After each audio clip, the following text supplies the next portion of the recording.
चला मित्रांनो, सुरुवात करूया या लेण्यांच्या दर्शनाला. दर्शन आहे या लेणीचं, बुद्ध लेणीचं. तसं बघायला गेलो तर खूप हा प्रवास लांबला नाही का. जवळजवळ 1-1.5 महिना झाला. पटकन जर व्हिडिओ टाकल्या तर जी आठवण असते ती पुसून जाते कुठेतरी मनातली, आणि तीच जर थोड्या हळूहळू टाकल्या तर ती कायमची राहते. असो, तर श्री केतनपुरी सर आहेत, ते आपल्याला माहिती देतीलच या लेण्यांबद्दल, येथील वास्तूंबद्दल. चला तर मग सुरू करूया या शेवटच्या अंकाला. कुंडलिनी बघितल्या, जैन लेणी बघितल्या, शिल्पकला बघितल्या, माहिती म्हणजे आपण म्हणतो ना ओजी, लेण्यांमधले ओजी ते बुद्धिस्ट आर्किटेक्चर आहे. तर त्यांच्या काही लेण्यांच्या प्रकारांची माहिती घेणं गरजेचं आहे. एकूण 27 प्रकारच्या लेण्या, 27 प्रकारच्या. जसं आपण याच्यावर बसलोय, हिचं नाव आहे चैत्यकम विहार. चैत्यगृह म्हणजे काय, जिथे तुम्ही प्रार्थना करा. जसं आपलं मंदिर असतं चैत्यगृह, त्यात उपस्थानशाला नावाचा एक लेणीचा प्रकार असतो. तो इथं पुढं आहे, आपण बघूया. तिथे तुम्ही एकत्रित होता, एकत्रित जमा होता वेगवेगळ्या ॲक्टिव्हिटीजसाठी. भोजन मंडप असतो, जलमंडप असतो, तुम्ही जेवण करू शकता. जलमंडप म्हणजे तुमच्या पाण्याच्या टाक्यामध्ये. त्याच्यानंतर एक असती कन्सेप्ट विहार. विहार ही कन्सेप्ट कुठली असते की जिथं बौद्ध भिक्खू राहू शकतात. आता इथं जर तुम्ही बघितलं तर विहारांमध्ये म्हणजे तुम्ही तुमच्या बेडरूममध्ये देवघर स्थापन करत, तुमची देवघराची जागा वेगळी म्हणजे त्याच प्रकारे या बेडरूममध्ये. आता इथं जर बघितलं तर बाजूला सेल्स आहेत छोटे दगडांमध्ये तयार केले. तर हे बौद्ध भिक्खूंना राहण्यासाठी तयार केलेल्या छोट्या छोट्या रूम्स. इथे बौद्ध भिक्खू राहतात, तर याला काय म्हणतो आपण, विहार किंवा मोनॅस्ट्री. हे नॉर्थ ईस्टला आपण बघतो. तर याला मोनॅस्ट्री, धर्मशाळेतला असतात ना. धर्मशाळा, विहार प्रॉपर बौद्ध भिक्खूंना राहण्यासाठी धर्मशाळेला मोनेस्ट्री आहे. धर्मशाळेला जी मोनेस्ट्री ती अलीकडच्या काळामध्ये झाली. पण जर आपण बुद्धिस्ट आर्किटेक्चरच्या कॉन्टेक्स्टमध्ये बघितलं तर याला जे आपण विहार म्हणतो, जिथं बौद्ध भिक्खू राहतात. पण या बौद्ध भिक्खूंना राहण्यासाठी जी जागा निर्माण करतात, ते जे विहार निर्माण करतात, त्याच्यामध्ये जर गौतम बुद्धांच्या मूर्त्या उपलब्ध करून त्यांची पूजा अर्चा करायला जर तुम्हाला उपलब्ध करून दिलं तर त्याला आपण चैत्यकम मोनॅस्ट्री म्हणतो. म्हणजे ते चैत्यगृह पण चैत्यविहार आणि मोनॅस्ट्री तर चैत्यविहार. जसं इथे ह्या मोनॅस्ट्रीज आहे, छोट्या छोट्या रूम्स आहेत, आणि आतमध्ये गौतम बुद्धांची प्रतिमा आहे. म्हणजे तुम्ही पूजा अर्चा करू शकता, त्यांची उपासना वगैरे करू शकता. तर हे झालं चैत्यकम मोनॅस्ट्री किंवा चैत्यविहार. ओके, वरच्या मजल्यावर तिथे झोपू. काय झालं, वरच्या मजल्यावर झोपू. मी झोपतच नव्हतो. ऐक ना, मी असा बसतो सगळे दिसते खाली बघितलं असं असं खाली आहे असं काही. तर दुसरी गोष्ट, त्या कोपऱ्यात एक स्तूप दिसतोय बघा सगळं, त्या जाळीला लागून सगळं वर. इकडे बसताना स्पष्ट दिसतोय, तुम्हाला दिसणार नाही. इथे एक स्तूप दिसतोय. तर याला म्हणतात वोटिव्ह स्तूपा, VOTIV, वोटिव्ह स्तूपा. वोटिव्ह स्तूपा काय असतात, त्याचे 2 प्रकार आहेत. आयदर इथं राहणारा जर एखादा मुख्य भिक्खू मेला तर त्याच्या स्मृतीमध्ये असे छोटे स्तूप निर्माण करतात. और अशा छोट्या स्तूपांमध्ये आपण रिलिक्स आहेत, गौतम बुद्धांच्या अस्थी आहेत असं मानून त्याची स्थापना आपण विहारांमध्ये करतो आणि त्याची पूजा करतो. तर त्याला आपण वोटिव्ह स्तूपा असतो. अशा प्रकारचे वोटिव्ह स्तूप इथं कोरलेले हे चैत्यकम विहार आहे. याच्यावर आपल्याला म्हणजे स्तूप हे ॲक्च्युली हिनयान संप्रदायातून आलेले आहे. गौतम बुद्धांच्या अस्थींवर बांधण्यात आलेली किंवा निर्माण करण्यात आलेली छोट्या स्वरूपातील जी वास्तू असते किंवा जो एक स्थापत्याचा प्रकार असतो, थोडासा एक डोम टाईपमध्ये, त्याला स्तूप म्हणतात. स्तूपाचा जो खालचा भाग असतो तो बेस असतो, त्याच्यावर जो अंडगोलाकृती भाग असतो त्याला ब्रह्मांड म्हणतात. त्याच्यावर जो पायऱ्यांचा भाग आहे त्याला वेदिका म्हणतात. त्याच्यावर असते छत्रयष्टी, म्हणजे ती छत्र आणि छत्र खालची वेदिका, ह्याच्यामध्ये जी काठी असते त्याला छत्रयष्टी म्हणतात. आणि त्याच्यावर जे छत्र असतं ते मोठं छत्र. आणि स्तूप हे गौतम बुद्धांचं प्रतीक का मानतात, तर त्याच्या आतमध्ये गौतम बुद्धांच्या अस्थी ठेवलेल्या आहेत. सांचीचं जे स्तूप आहे, त्या सांचीच्या स्तूपाच्या बाहेरच्या बाजूला जे रेलिंग्स आहेत, वेदिका आहे, जे गेट आहे सांचीच्या स्तूपाची, म्हणजे नोटवर पण तर त्याच्यामध्ये जे शिल्प आहे त्या शिल्पामध्ये गौतम बुद्धांच्या अस्थी मिळवण्यासाठी झालेल्या युद्धाचे शिल्प तिथं करतो. अशी एक अफवा आहे, दंतकथा आहे की सम्राट अशोकाने गौतम बुद्धांच्या अस्थींचे 1 लाख भाग करून 1 लाख स्तूपांची निर्मिती केली. पण अशोकाने एवढे स्तूपांची निर्मिती जरी केली नसली तरी त्याने ज्या स्तूपांची निर्मिती केली त्या बऱ्याचशा स्तूपांमध्ये गौतम बुद्धांच्या अस्थी भेटले. अलेक्झांडर कमिंग म्हणून भारताचे जे DG राहिले होते आर्किओलॉजीचे पहिले, जे इंग्रजांच्या काळामध्ये होते, त्यांनी अख्खा सांचीचा स्तूप खाली उतरवला होता. त्या स्तूपाच्या मध्यभागी असलेल्या गौतम बुद्धांच्या अस्थी एका सोन्याच्या कुपीमध्ये बंद केल्या होत्या. त्या अस्थी त्यांनी बाहेर काढल्या, परत 5 स्तूप आहेत असं ठरवलं आणि ते लंडनला घेऊन गेले, ज्या ब्रिटिश म्युझियममध्ये. तर अशा स्तूपांच्या मध्ये आहे तो रिबिल्ड केलेला तो रिबिल्ड केला आहे, तसा उतरवला नाही तसा चढवला. तर तरी बरेचसे सिक्वेन्सेस पुढे मागं झालेले. तर त्याच्यामुळे गौतम बुद्धांचं प्रतिकात्मक स्वरूप म्हणजे स्तूप, आणि तो स्तूप एवढा जनमानसामध्ये रुजला की नंतर त्या स्तूपावरच गौतम बुद्धांच्या मूर्ती कोणाला सुरू शांती स्तूप लेह. हां, म्हणजे नाशिक तुम्ही बघितलंय, कानेरी. आम्ही लेहला गेलो होतो ना, तसं खाली स्तूप आहे त्याच्यावरती गौतम बुद्धांची अजून आपलं वेरूळ आहे, पुढच्या वेळेस आपण तेच बघणार. ओके, विहार, चैत्य किंवा चैत्य विहार आणि स्तूप, कोटीव स्तूपा कन्सेप्ट कळाली. येस. एक बेसिक बॅक टू बेसिकमध्ये एक डिफरन्शिएशन परत सांगशील, हिनयान, वज्रयान आणि तिसरं कुठलं महायान, त्याच्यातलं डिफरन्शिएशन. हिनयान 3 कालखंड आहेत. इसवी सन पूर्व 5वे शतक गौतम बुद्धांचा काळ, त्या तिथून पुढे 500 वर्ष म्हणजे इसवी सनाच्या पहिल्या शतकात हिनयान कालखंड आहे, जो गौतम बुद्धांची मूर्ती स्वरूपामध्ये पूजा अर्चा करत नाही, तो गौतम बुद्धांना स्तूपा स्वरूपामध्ये प्रतिकात्मक स्वरूपामध्ये पूजा करतो. दुसरा आहे महायान. याचा अर्थ त्यावेळेला मूर्तीपूजा नव्हती. दुसरा आहे महायान. महायान इसवी सन पूर्व पहिल्या शतक ते इसवी सनाचं 4th-5वे शतक, ज्यामध्ये गौतम बुद्धांची पूजा अर्चा ही प्रतिकात्मक स्वरूपामध्ये न होता मूर्ती स्वरूपामध्ये व्हायला सुरुवात. आपल्याला इथे गौतम बुद्धांच्या ज्या मूर्ती दिसतात ती महायान काळातली देण.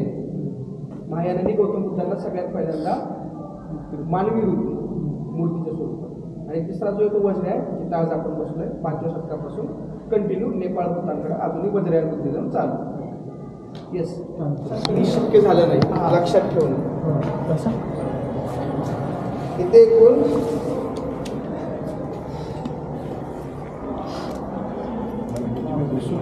एकूण जेवढ्या गौतम बुद्धांच्या प्रतिमा आहेत त्याच्यामध्ये ह्या 14 प्रतिमा आहेत. त्यात जर बघितलं आपण, त्या बाजूच्या ज्या प्रतिमा आहेत त्या धम्मचक्र प्रवर्तन मुद्रेमध्ये, म्हणजे त्यांचा हात असा आहे गौतम बुद्धांचा. ज्यावेळेस ते धम्म सांगतात त्यावेळेस ती मुद्रा आहे, आणि ज्यावेळेस ते ध्यानामध्ये असतात त्यावेळेस ती मुद्रा. आणि तिसरी मुद्रा आपण बघितलेली कुठली, भूमिस्पर्श, ते भूमीला स्पर्श करतात. आता हे 7 बुद्ध आणि पलीकडचे 7 बुद्ध असे 14 गौतम बुद्ध आहेत, आणि 14 बुद्धांची 14 नावं, आणि त्यातले हे 7 बुद्ध ओळखले जातात त्याच्यावर असलेल्या झाडांना नाव, आणि पलीकडचे 7 गौतम बुद्ध हे डायरेक्ट लाईनने ओळखले जातात. आता नेमका विषय असा आहे की तिकडच्या बाजूने 3 नंबर आणि इकडच्या बाजूने सुद्धा तिकडून 3 नंबरला जो बुद्ध आहे त्याच्याबरोबर सेंटरने व्हाईट लाईन गेली आहे, तो 2 रंगामध्ये ते सुद्धा आयडेंटिफिकेशनसाठी तयार केले, कुठला बुद्ध कुठला आहे त्याच्यासाठी. हे सगळे बुद्ध हे एका क्रोनॉलॉजीमध्ये येतात. आपल्या चांगल्यासाठी महाराष्ट्रामध्ये दुसरीकडे कुठेही हे 14 बुद्ध एका क्रमामध्ये कोरलेले नाही. कारण काय, मी तुम्हाला यांची नावं सांगतो. त्याची सुरुवात होती त्या बाजू. ठीक आहे. पहिल्याचं नाव आहे विपश्ची, शिखी, विश्वभूत, प्रकुच्छंद, कनकमुनी, काश्यप, शक्यसिंग. कलश मुनी राहिला. कलश मुनी नाही, 7 झाले ना. नाही, हे यांचं नाव ज्याच्यामध्ये पांढरा पट्टा येतो, कनक. तर ही 7 नावं ह्याची. आणि पलीकडचे जे 7 जण आहेत त्यांची नावं आहेत वैरोचन, अक्षोभ्य, रत्नसंभव, अमिताभ, अमोघसिद्ध, वज्रसत्व, वज्रराज. ही 14 नावं मला लक्षात राहिली नाही, त्यामुळे ती लिहून आणली. ती तुम्हाला सांगते की ही 7 गौतम बुद्ध आणि ते 7 बुद्ध असे एकूण 14 बुद्ध आहेत वज्रयानमध्ये. आणि ह्या 14 बुद्धांना वेगळं आयडेंटिफिकेशन आहे. त्यातले जे 7 बुद्ध आहेत ते झाडांच्या खाली बसतात, तपश्चर्या करतात. त्यामुळे त्यातलं एक वडाचं झाड आहे, एक पिंपळाचं झाड आहे, एक आंब्याचं झाड आहे. त्यानुसार हे आता हे जे आहे 2 नंबरचं ते आंब्याचं झाड आहे. त्याच्यानंतर हे माझ्या मते वडाचं झाड इथे समोर आहे आपल्या. परत हे जे झाड आहे ते वडाचं आहे. नंतर पिंपळ पण आहे, एक निलगिरीचं झाड आहे. निलगिरी म्हणतो सॉरी आपलं निलगिरीसारखं असतं मोठ्या पानांचं. अशोकाचं एक आहे, सागाचं एक आहे, आंब्याचं एक आहे, वडाचं एक आहे, पिंपळाचं एक आहे, 5 झाले. आणि अजून 2 झाडे त्यांची नाव नारळ. तर अशी एकूण 7 झाड आहेत. त्या 7 झाडांखाली जो बुद्ध बसतो, औदुंबर पण असेल, औदुंबर एक आहे आणि अजून एक झाड. तर हे 7 झाडांची नावं, 7 बुद्धांची नावं आणि तिकडचे 7 बुद्ध, एकूण 21 नावं लक्षात ठेवणार. हा वेगळं आहेत ना, वेगळं लाल कलर. औदुंबर वेगळं बाळा, पिंपळ वेगळं. चौक आहे. ओके, तर तुम्हाला ही 14 नावं लक्षात नाही राहिली तरी काही करत नाही. हे फक्त नॉलेज म्हणून किंवा एक माहिती असेल. हे पण एक वेगळेपणे महाराष्ट्रातलं असं दुसरीकडे कुठे आपल्याला पाहायला मिळत नाही, म्हणून ही 14 नावं तुम्हाला सांगितली. पण आता आपण असं बघतो ना की ज्या ठिकाणी बौद्ध धर्माचा प्रसार झाला आहे तर त्या ठिकाणी जास्त हीनयान आणि महायानाच्या ऐवजी वज्रयान नाही. जिथं वज्रयान आता आहे ते लेटेस्ट स्वरूप आहे, कारण वज्रयान दक्षिणेतून उत्तरेकडे फार मोठ्या प्रमाणामध्ये पसरलं आणि त्याच्यामध्ये नंतरच्या काळात भर पडलेली. भारतातलं जे बुद्धिझम आहे ते नव बुद्धिझम प्रकार आहे. न्यू बुद्धिझम म्हणजे डॉक्टर बाबासाहेब आंबेडकरांच्या काळामध्ये आहे. ओके. त्याच्या आधी बुद्धिझम आपल्या इथून 13व्या शतकात नामशेष झालं. गौतम बुद्धांचं डायरेक्ट वैष्णवीकरण झालं. गौतम बुद्धांना विष्णूचा अवतार म्हणून दाखवायला सुरुवात झाली. त्याची मेजर साईट आहे हम्पी आणि तिथून पुढे मग आपल्याला गौतम बुद्धांच्या कुठल्याही प्रकारच्या एव्हिडन्सेस ट्रेस होत नाही इतिहासामध्ये.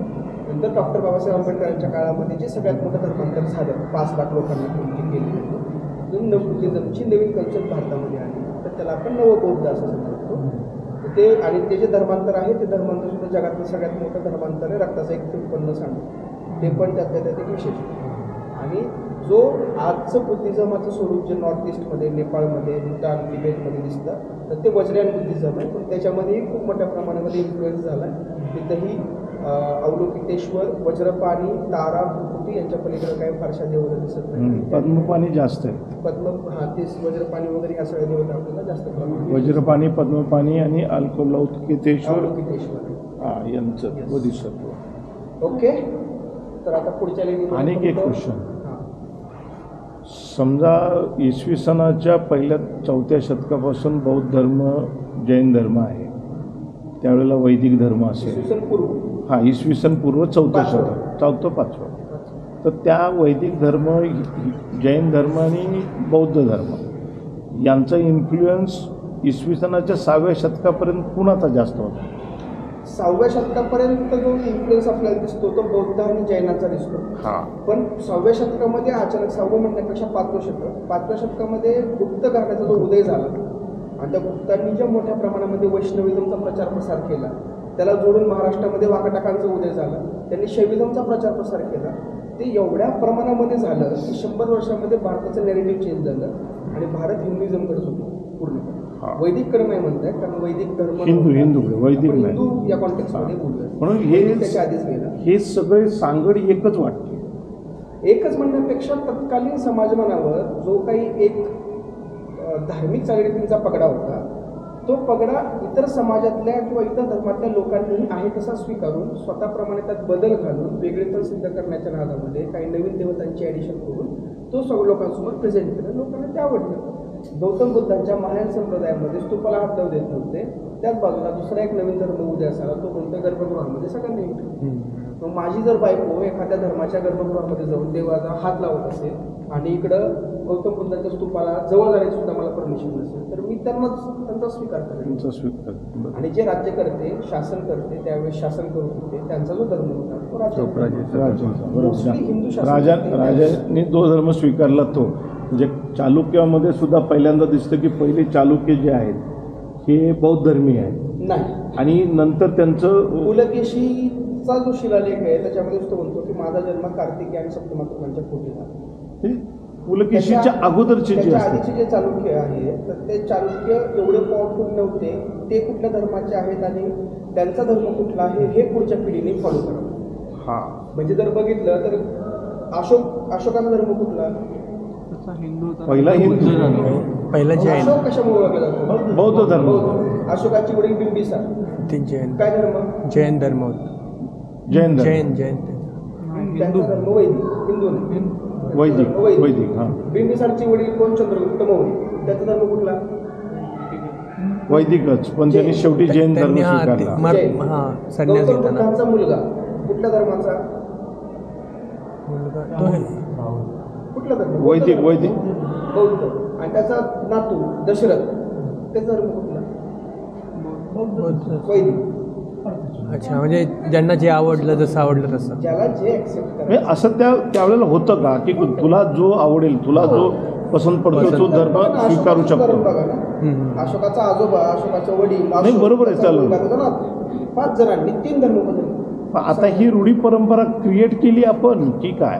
की समजा मला जाती अस्मिता ही कुठेतरी आपण अस्तित्वासोबत जोडली. बरोबर. धार्मिक अस्मिता, अस्मितेचा विषय हा आपल्या अस्तित्वापेक्षा मोठा झाला. माझ्यासाठी माझा धर्म आणि माझी जात ही माझ्या अस्तित्वापेक्षा मोठी आहे. म्हणून जातीवर किंवा धर्मावर कुणीही काही वक्तव्य केलं तर सर्वात पुढं आपण ह्याच्यामुळे जातो की ते आपलं अस्तित्व आहे असं आपल्याला वाटत असतो, पण आपलं अस्तित्व नष्ट होईल. म्हणून तर ती भीती आहे की काही लोक आपलं अस्तित्व नष्ट करतील आणि काही लोकांमुळे आपलं अस्तित्व नष्ट होईल, तर आपण त्या लोकांना बाजूला करतो. ॲक्च्युली विषय अस्मितेचा दिसण्यासाठी विषय येतो अस्मितेचा, अस्तित्वाचा. जर माझ्या अस्तित्वावर तुम्ही घाला घालत असाल तर मग मला तुमच्या अस्तित्वावर घाला घालण्याशिवाय पर्याय नाही. पण मुळात धार्मिक अस्मिता आणि वैयक्तिक अस्तित्व ह्याच्यातला फरक, जी पुसट रेष असते ती मिटलेली, त्याचे हे सगळे परिणाम. आधीच्या काळामध्ये असं नव्हतं. आधीच्या काळामध्ये राजाचा धर्म होता, तो राज्याचा धर्म असायचा, पॅटर्न केलेला असायचा, पॅटर्नाइज धर्म असायचा. पण राजा इतर धर्मांना सुद्धा फेवर करायचा आणि ते फेवर केल्याची उदाहरणं आपण पाहिले. या स्टँडमध्ये बघू. त्याच्यामध्ये काय फारसा फरक. ठीक आहे, चल ओके, चल का? हा बरं, हा अजून गोष्ट, ह्याला म्हणतात 3 ताल. 3 ताल म्हणजे 3 मजली. याच्या बाजूला लेणी नंबर 11, तिला म्हणतात 2 ताल. 1920 का 1930 पर्यंत तिचा ग्राउंड फ्लोअर सापडलेला नव्हता. ज्यावेळेस त्याचं ग्राउंड फ्लोअरचा सायंटिफिक क्लिअरन्स झाला, त्याच ग्राउंड फ्लोअर सापडला. ती पण 3 मजली आहे, पण ऑलरेडी नाव दिलेलं होतं 2 ताल, म्हणून तिला आता 2 ताल. ती 3 मजलीचं पण तिला 2 ताल. ही 3 ताल, ती 2 ताल. आणि ह्या 2 ठिकाणी जे आर्किटेक्ट काम करत होते यांना हायर केलं दंतीदुर्गाने, म्हणून दंतीदुर्गाची जी दशावतार लेणी नंबर 15 बघितली ती 2 मजली. ना की त्यांना पलीकडच्या लेण्यांचे आर्किटेक्ट हायर केले, म्हणून ती लेणी तशी नाही. पण त्याच्याचमध्ये रावण की खाई 13 नंबरची लेणी आपण जी बघितली, 14 नंबरची रावण की खाई, जिथं काय आपलं धन्वंतरीची मूर्ती आपण बघितली, तर त्या रावण की खाईसाठी जे आर्किटेक्ट आले होते ते चालुक्यन आर्किटेक्ट होते. आणि ते आर्किटेक्ट डायरेक्ट कैलासमधून हायर केले. ती कैलासच्या नंतरची, ती मधला स्पेस रिकामा राहिला, म्हणून कैलासमध्ये आलेले आर्टिस्ट तिथं लिहिलेले. ओके, कळलं?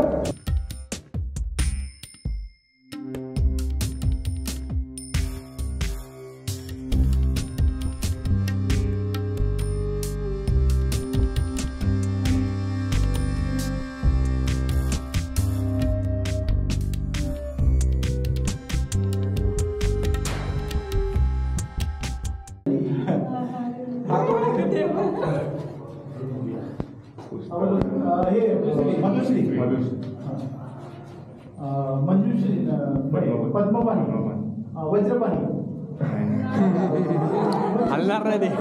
मंजुश्री नाही फुलाचं नाव म पासून मंजुश्री मैत्री. हा झेंडा हा 9 कीर्तन म्हणलं चालतं. नको नको, हे तलवार आहे. तलवार ते दोघांच्या हातात काय नाही, इकडे छातात तुटलंय. ओके, हा कोण? हा कोण? चक्रपाणी.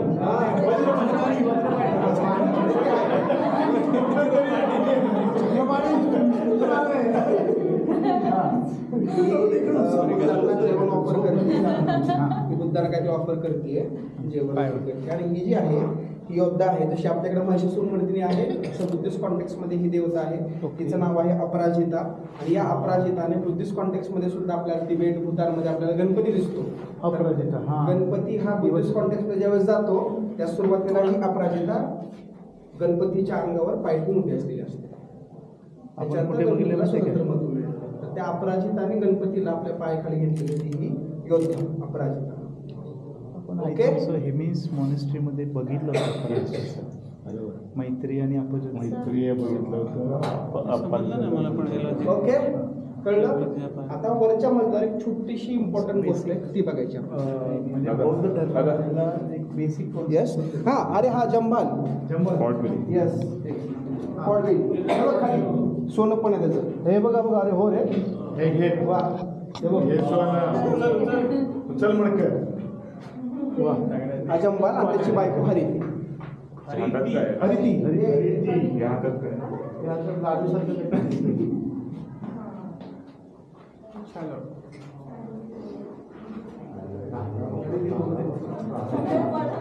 आता ही लेणी कुठली आहे? बौद्ध लेणी. सगळे कन्फर्म आहेत. तरी सुद्धा गौतम बुद्धांच्या किंवा वज्रयान संप्रदायाचं ज्यावेळेस महत्व कमी झालं, ज्यावेळेस इथून बौद्ध धर्म अबॅन्डन झाला, त्यावेळेस दुसऱ्या धर्माने इथे ट्रान्झिशन फेजमध्ये काही मूर्त्या कोरून ही लेणी स्वतःच्या नावावर करण्याचा प्रयत्न केला. आणि त्यांच्यामध्ये ज्या मूर्त्या कोरल्या त्या गणपतीची, महिषासुर मंदिराची, एका आतमध्ये मूर्त्या कोरल्या बघून उजव्या कोणी येऊ नका.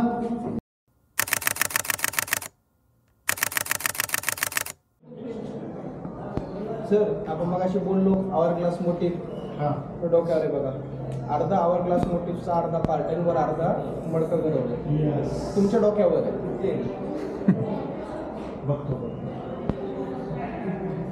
ओके तर अशा पद्धतीने लेणी नंबर 10 हे चैत्यगृह ज्याला आपण मंदिर म्हणतो. इथे येऊन गौतम बुद्धांच्या स्तूपाची पूजा अर्चा वगैरे करायचा त्यावेळेस रिवाज होता. आणि इथे स्तूप जो कोरलेला आहे त्या स्तूपावर आपल्याला गौतम बुद्धांची प्रतिमा दिसते, जे महायान आणि वज्रयान काळातलं स्वरूप. आधी हिनयान काळामध्ये स्तूपावर कुठल्या प्रकारे गौतम बुद्धांची प्रतिमा कोरलेली नव्हती. आणि हा जो वरचा मजला आहे त्या वरच्या मजल्यावर एक ब्राह्मी लिपीमध्ये एक शिलालेख कोरला आहे की जगात जे जे सगळं चांगलं आहे, सर्वोत्तम आहे, ते सर्व काही गौतम बुद्धाने ऑलरेडी सांगितलेलं आहे अशा शब्दामध्ये एक शिलालेख. आणि जो स्तूप असतो किंवा चैत्यगृह असतो त्याची रचना ही गजपृष्ठाकार असते, हत्तीच्या पार्श्वभूमीसारखी जी तुम्ही आता बघितली आहे अशा स्वरूपात आहे. बाकी आता स्तूप कसा असतो काय असतो हे शिकल्यानंतर कधीतरी आपण चैत्यगृह बघायला कानेरी भाजे पेडसाला गेलो किंवा अजिंठ्याला जर आपण कधी गेलो तर तिथं आपण तिथेच आर्किटेक्चर व्यवस्थितपणे सगळ्या गोष्टी करू शकतो. अशा पद्धतीने वेरूळच्या महत्त्वाच्या काही गोष्टी ज्या तुम्हाला समजल्याच पाहिजे.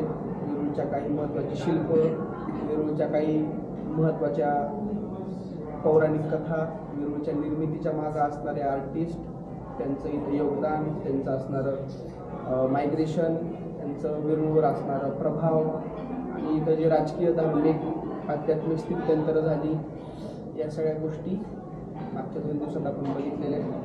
आणि ऑफिशियली आपल्याला पुढचे काही प्लॅन्स आहेत त्याच्यामुळे जास्त इतर गोष्टींमध्ये न घुसता, इतर काही चर्चा न करता जे तुम्हाला कळायलाच हवं हे सगळं तुम्हाला सांगून आज या ठिकाणी आपली ऑफिशियल मीटिंग संपलेली आहे.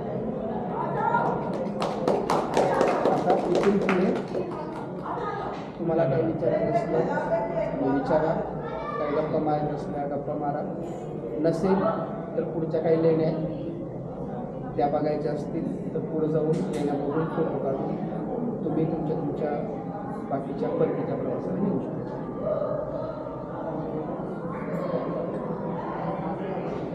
कोणाला काही प्रश्न वगैरे काही शंका असतील व्यवस्थित डिटेलमध्ये मला असं वाटतं की आपण बऱ्यापैकी ऐकलेलं आहे.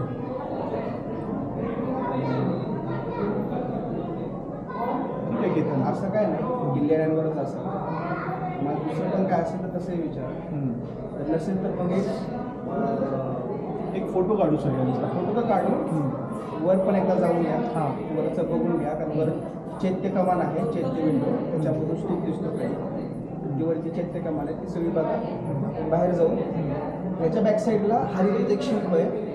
त्या हरितीची स्टोरी अशी आहे ते सांगायचं राहिलं होतं की जंभार आणि त्याची बायको हरिती आणि त्या हरितीला आणि जंभारला 500 मुलं झाली. तरीसुद्धा तिला लोकांची मुलं खायची खूप हौस होती, दुसऱ्यांची मुलं खाऊन टाकायची. मग एके दिवशी गौतम बुद्धांनी त्या हरितीला सर्वात प्रिय असणारा तिचा सगळ्यात लहान मुलगा प्रियदर्शन त्याला आपल्या कपड्यांच्या आड लपून ठेवलं. त्याला हरिती झाली वायबल.